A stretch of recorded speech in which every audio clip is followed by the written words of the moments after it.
अस्सलामु अलैकुम वरहमतुल्लाहि वबरकातुहू। मोहतरम नाजरीन, उम्मीद है कि आप तमाम हजरात खैरियत से हों। दोस्तों, आज हालात बड़े अजीब हो गए। वो इमाम के जिनको हमें हर कामों में आगे करना चाहिए, उनकी हर बात को मानना चाहिए, जो हमारे मुक्तदा हैं और हम उनके मुक्तदी हैं, लेकिन बड़े अजीब हालात आज के वक्त में लोगों से सुनने में आ रहे हैं। आज ही एक जगह की जो अफसोसनाक हमने खबर पढ़ी, यकीनन दिल बड़ा परेशान हो गया कि आज लोगों को इमामों की ज़रूरत नहीं है, आज लोगों को गुलामों की ज़रूरत है। और हो भी यही रहा है कि लोगों ने अपने इमामों को गुलाम बना रखा है।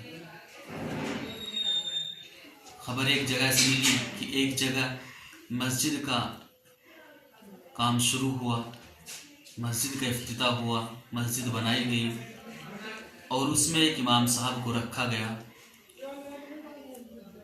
5,000 रुपये की तनख्वाह पर। और वो इमाम साहब एक तालिब इल्म थे जो एक जगह पढ़ाते थे, पढ़ रहे थे और फिर वहाँ मस्जिद में इमामत मिल गई।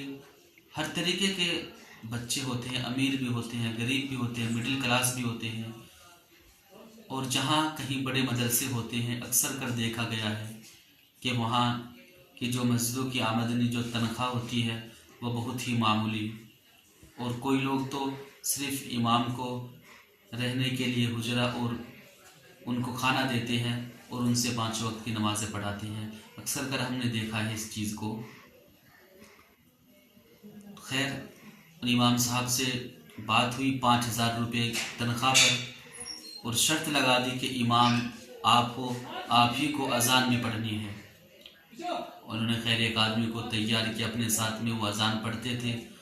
और फिर हालात ये थे कि 2-4 नमाज़ें आते थे और उनमें भी किसी को ना नमाज याद, ना अजान याद, ना किसी को तकबीर याद। इमाम साहब ने माशाअल्लाह मेहनत की, गांव-गांव, उस गांव में, महल्ले में, घरों में जाकर लोगों से मुलाकातें की, बच्चों के लिए और बड़ों के लिए भी मेहनतें की। खैर, वहाँ लोगों का और बच्चों का आना शुरू हुआ, बच्चे नाम लिखवाने लगे।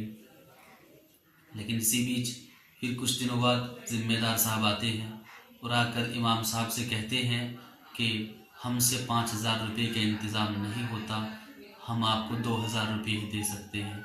खैर, इमाम साहब ने बेचारे ने जैसे कैसे उनकी बात को मान लिया। सिलसिला ऐसे ही चलता रहा।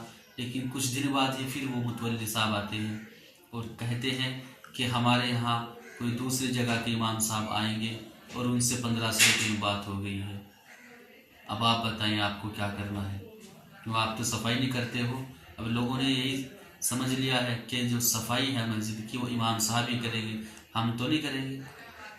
तो वो तो लोग टीटी है ना, इमाम जो उन्होंने रखा है वो इमाम नहीं रखा उन लोगों ने, वो गुलाम रखा है। और 2,000-4,000 रुपये दे के अपने आप में बहुत बड़े बने फिरते हैं।